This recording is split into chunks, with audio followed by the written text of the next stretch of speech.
Alors bienvenue dans cette nouvelle vidéo, donc je m'excuse par avance pour ce que vous allez voir après, vous allez comprendre pourquoi. C'est un petit peu comique en même temps et ça illustre pas mal l'insomnie des surdoués. Et pourquoi ils sont insomniaques? Parce qu'ils ont plein d'idées à un moment où ils ne devraient pas, où on doit dormir, etc. Donc j'avais déjà parlé de ça et effectivement là, eh bien ça m'est arrivé, donc je vous passe la vidéo avec une certaine dose de courage parce que j'ai quand même une sale gueule sur cette vidéo pour être clair. Mais voilà, donc je vous montre ça et je m'excuse d'avance aussi si je n'ai pas bien compris les concepts de HPE et HPI. Ce sont des concepts sur lesquels je ne me suis pas beaucoup penchée. Je vais expliquer pourquoi. En fait, je me penche pas vraiment sur les concepts des personnes qui étudient les surdoués. Alors, ça peut être vu comme quelque chose de tout à fait con. J'ai pas vraiment trouvé d'autres mots. Complètement con. Mais en réalité, ce que je fais là, c'est c'est surtout, en fait, c'est mon optique, c'est ce que j'essaye de faire. Et je ne dis pas que j'y arrive parce que je n'ai pas cette prétention non plus. C'est de garder une certaine autonomie de pensée. En fait, j'aimerais bien pouvoir moi-même étudier les choses et me dire, ok, ça correspond, je suis d'accord, ou ok, ça éventuellement, je suis pas d'accord et essayer de garder une certaine autonomie de pensée parce que le problème c'est que quand on se documente sur un peu tout et n'importe quoi, enfin sur tout en fait, et sur donc le surdoué, l'HP, le zèbre, enfin vous l'appelez comme vous voulez, cet animal là quoi, forcément on peut être influencé très facilement par les idées des autres. C'est ce que j'essaye d'éviter et je ne dis pas que c'est nécessairement intelligent, je ne dis pas ça. Mais voilà, donc j'ai essayé de répondre, comme on en a parlé, j'ai essayé de répondre à ça. En fait, mes vidéos partent souvent des commentaires que vous laissez sous les vidéos. Je sais pas si vous avez remarqué, j'essaye de rebondir chaque fois plus ou moins sur des aspects en tout cas qui me parlent moi. Je dis pas que j'arriverai chaque fois à refaire une vidéo sur chaque interrogation ou chaque sujet qu'on me lance. J'essaye en tout cas d'en faire un minimum. Enfin voilà, en fonction de mes possibilités aussi, parce que je sais bien que je peux facilement être dépassée si un jour vous êtes, je sais pas combien, à me poser des questions. À un moment donné, je pense que j'aurais peut-être pas la possibilité d'explorer tous les continents possibles au niveau de la pensée. Et donc voilà, j'avance au fur et à mesure. Mais donc vraiment, hein, excusez-moi pour ce que vous allez voir, parce que en même temps, je trouve ça comique et en même temps, je me dis, mais j'ai vraiment une sale tête et j'ai vraiment pas réfléchi à comment on allait me percevoir ni rien de tout ça. Et mais parfois, on se dit quand même qu'on fait des choses un petit peu bizarres quand même. Mais bon, comme je vous recommande d'oser, et ben vous allez voir que moi j'ai osé. Allez, je vous souhaite une très bonne vidéo et je vous montre ça tout de suite. Alors, bienvenue dans cette nouvelle vidéo. Alors, aujourd'hui, enfin plutôt cette nuit, parce que voilà, si vous vouliez un exemple concret, ben, la nuit, je dors pas toujours. Donc, j'avais des idées qui me retournaient. Je me disais, mais voilà, il faut absolument que je fasse une vidéo là-dessus. Et le problème, c'est qu'on est la nuit, donc du coup, forcément, tant que je l'ai pas fait, j'arrive pas à m'endormir. Comme beaucoup connaissent le problème, je pense, hein. Donc voilà, pour le cas concret. Alors,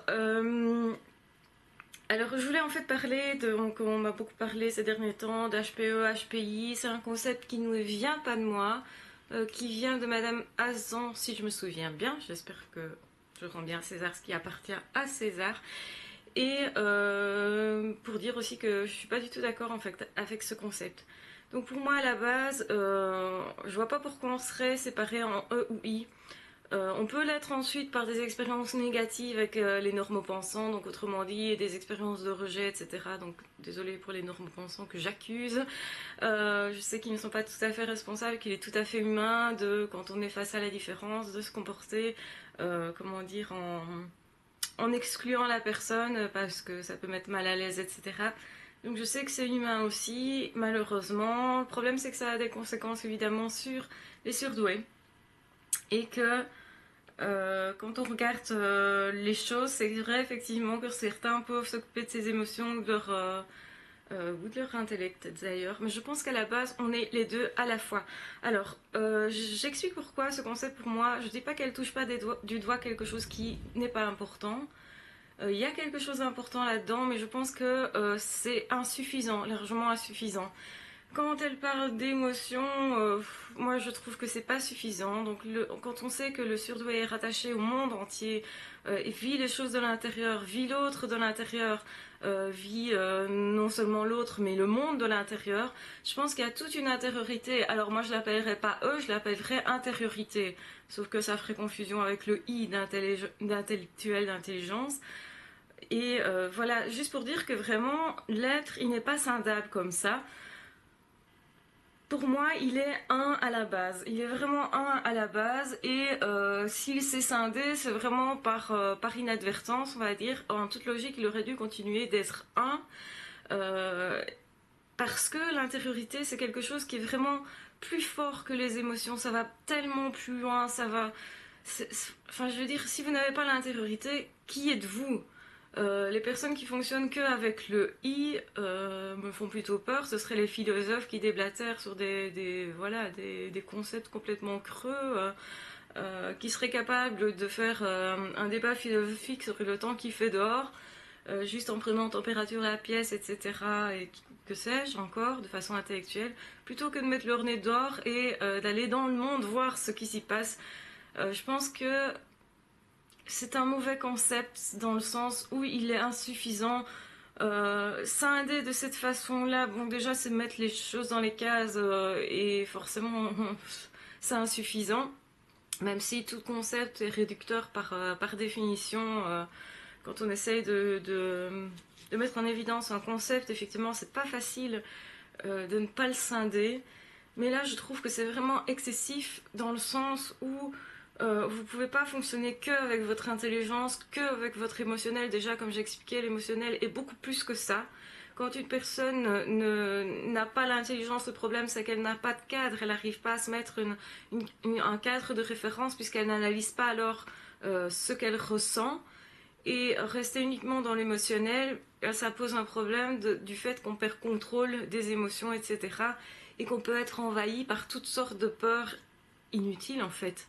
Et donc créer toutes sortes de phobies qui vont isoler plus que construire, alors qu'à la base, l'être en lui-même, il est en relation avec tout. Et je dirais même qu'il est plus en relation que les êtres classiques, les normopensants, qui eux vont être en relation, vont vivre dans le monde extérieur, mais vont pas ressentir les choses à ce point-là. Et c'est vraiment quand on vit les choses de l'intérieur, et quand je dis les choses, c'est beaucoup plus vaste que juste le monde. Ça peut être l'univers, ça peut être des choses qu'on ne voit pas, mais qu'on ressent tout de même. Et je pars carrément même dans des optiques spirituelles. Pour moi, c'est vraiment être attaché au monde de façon à un tout, éventuellement un être suprême aussi, voire des êtres suprêmes.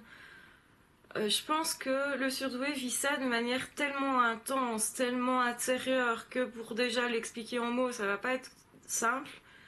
Mais si on coupe tout ça et qu'on ne parle que de l'émotionnel, qui est quand même juste une petite partie de l'être, alors que l'être n'est pas vécu en tant qu'être, il est vécu de l'intérieur. C'est-à-dire que quand on va voir un arbre, on va éventuellement se mettre dans la peau de l'arbre.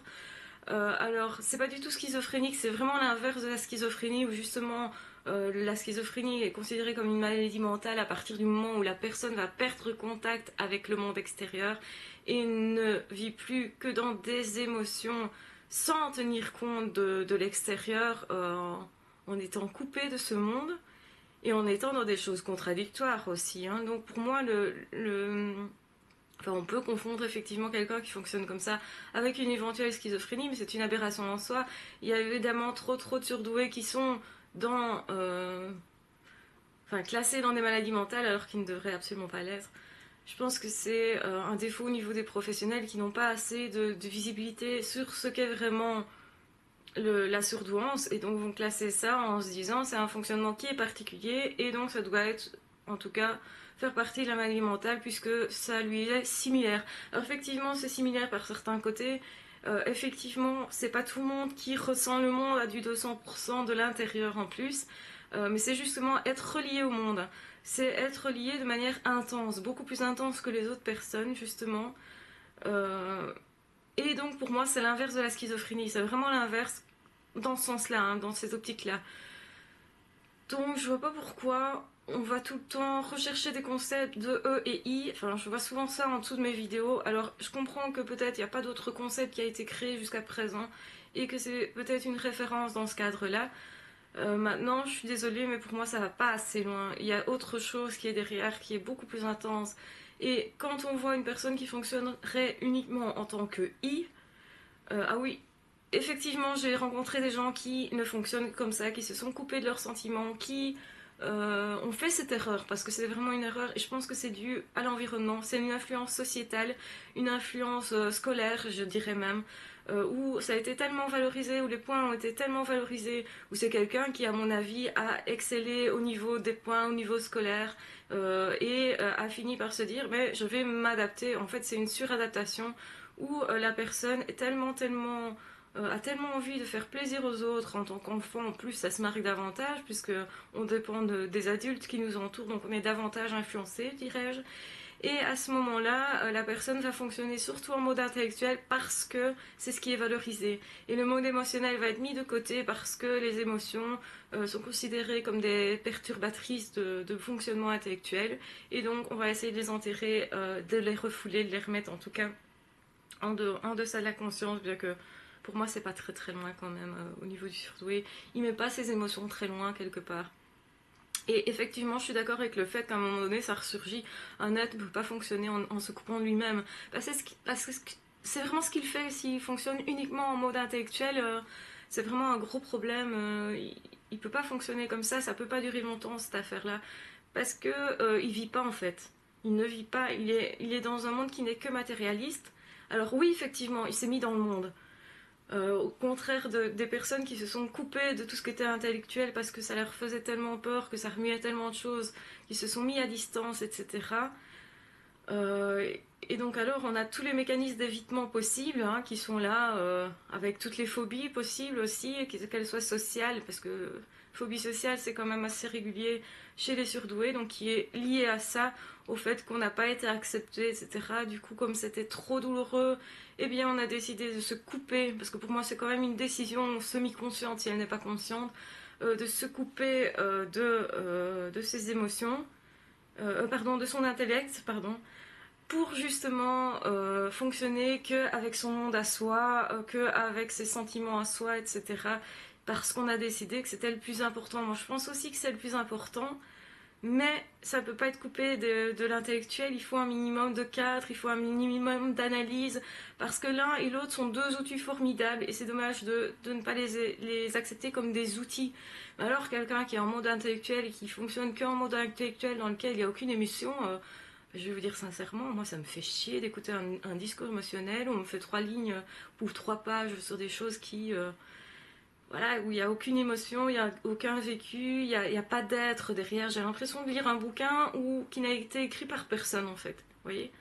Et évidemment, comme on ressent plus fort les choses, nous les surdoués, ben forcément, vous aurez un gros problème pour rentrer en communication avec ces gens-là. Ils vont être franchement chiants, quoi.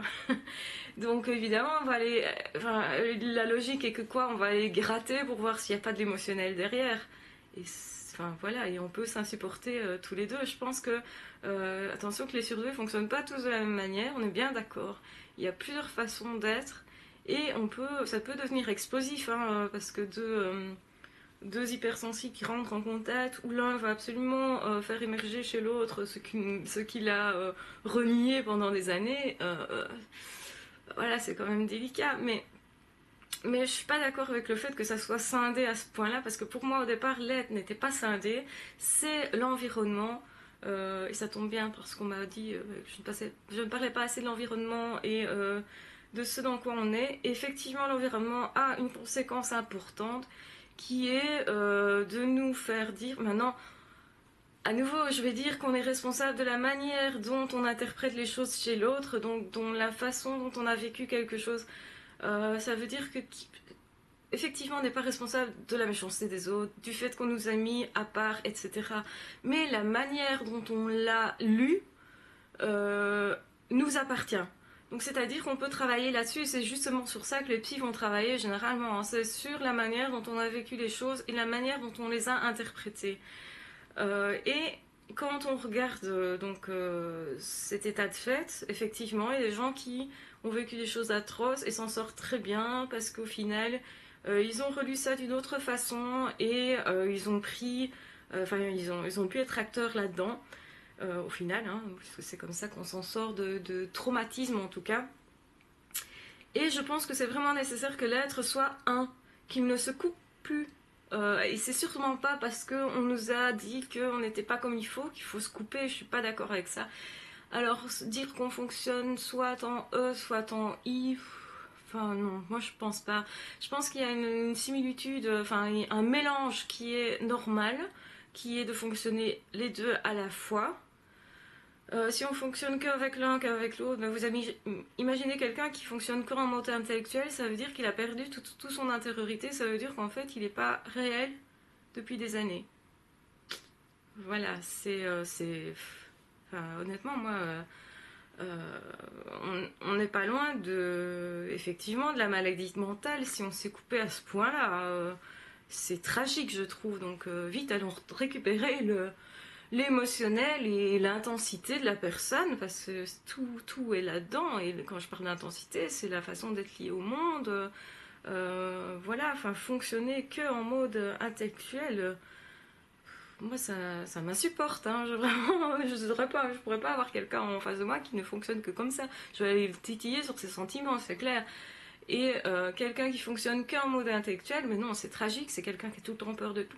Là là, oh, je peux pas sortir de chez moi, au secours. Ah non, ça me fait peur, j'ai peur du noir, j'ai peur de ci, j'ai peur de là. Non, quoi, ça ne peut pas non plus exister. Aussi, ça peut créer des problèmes, alors, comme je disais, de phobie, etc. Et de... Maintenant, pour moi, ça va être quelqu'un qui va plus oser sortir de chez eux. C'est impossible, on peut pas fonctionner comme ça non plus. Donc, bien là, dans ce cas-là, oui, il faut consulter, il faut faire quelque chose, parce que là, je pense que c'est pas équilibré. Et pour moi, le surdoué est vraiment quelqu'un qui doit être complet, qui doit être un. Euh, donc voilà. Donc, j'espère que j'ai éclairci assez ce point de vue. Donc, je suis pas du tout d'accord avec le côté E qui n'est que E, non, on est plus que ça. Je suis pas d'accord avec le côté I, fonctionner que en I. Bon, je sais qu'il y en a, je l'ai vu, hein, qui ont coupé leurs émotions, mais pour moi, à la base, ils n'étaient pas comme ça.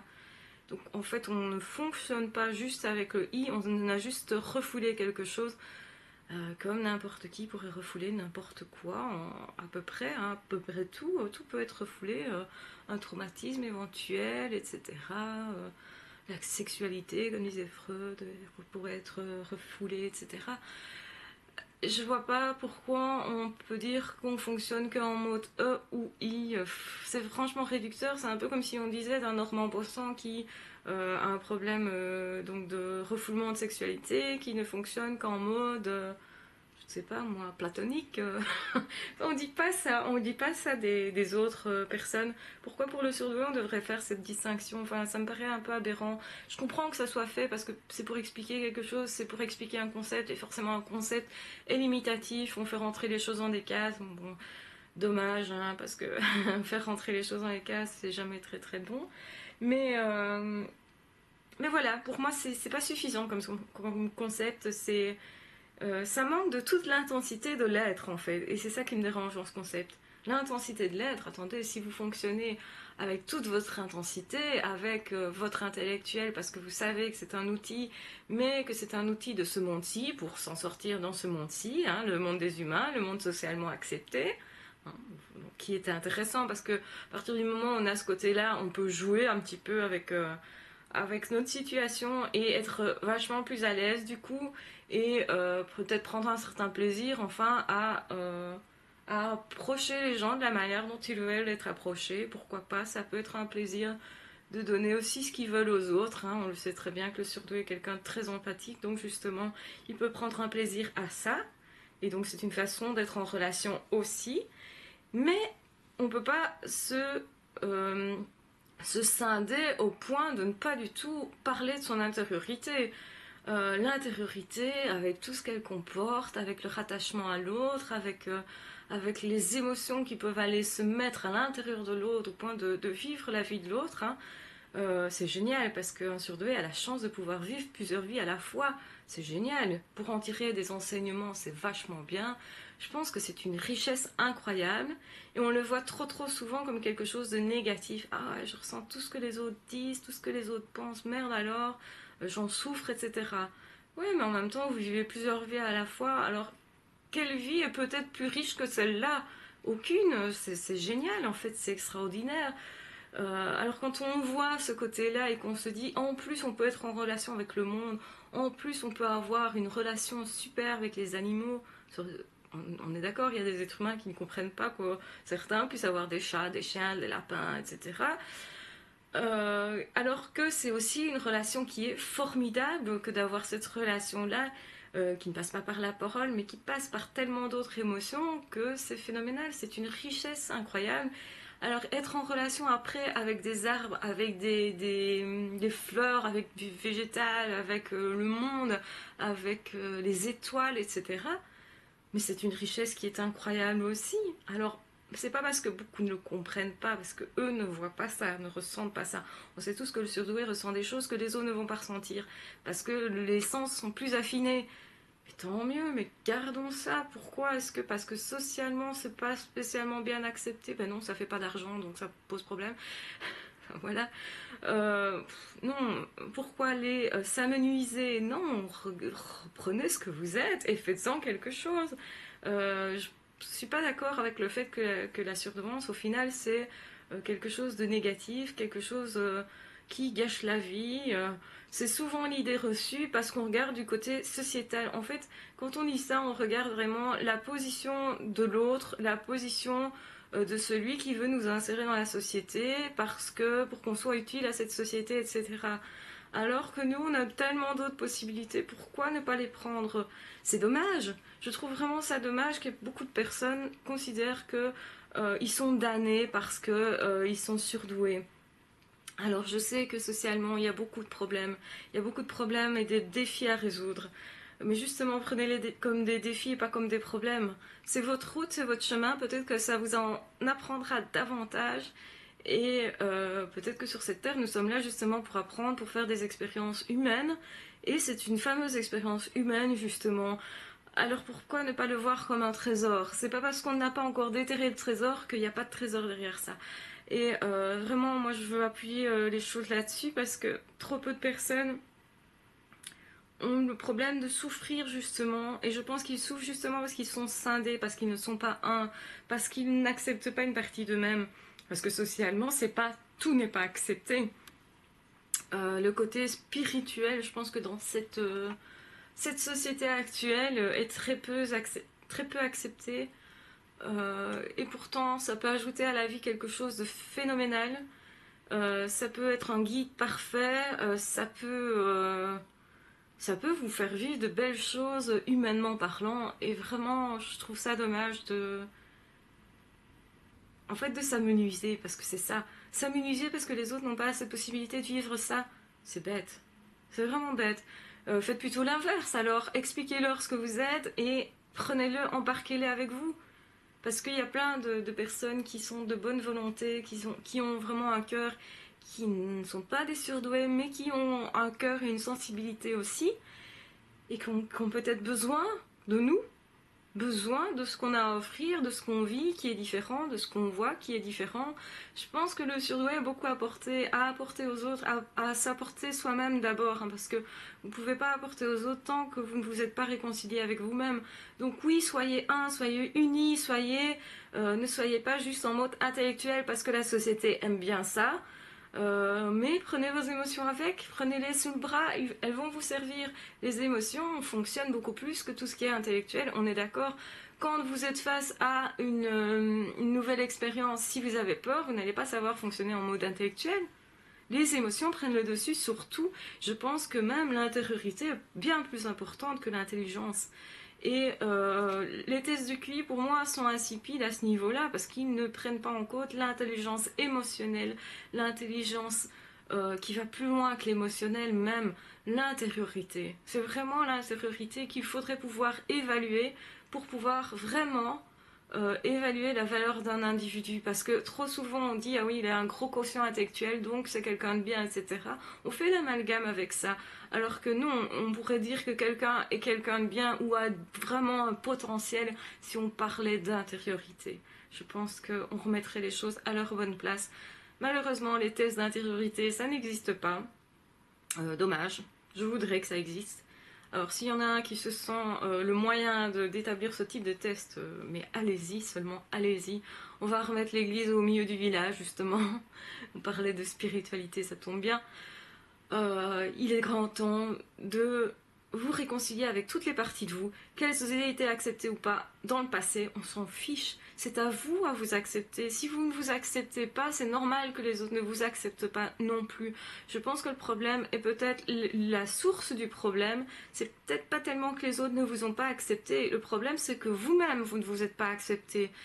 Et à partir du moment où vous acceptez toutes les parties de vous-même, vous accepterez d'autant mieux que quelqu'un vous dise ah mais non ça moi je suis pas d'accord. Si vous êtes rejeté à certains moments, mais c'est un risque à prendre je dirais, mais pour toutes les fois que vous serez accepté, franchement les risques d'être rejeté ne pèseront plus dans la balance en fait.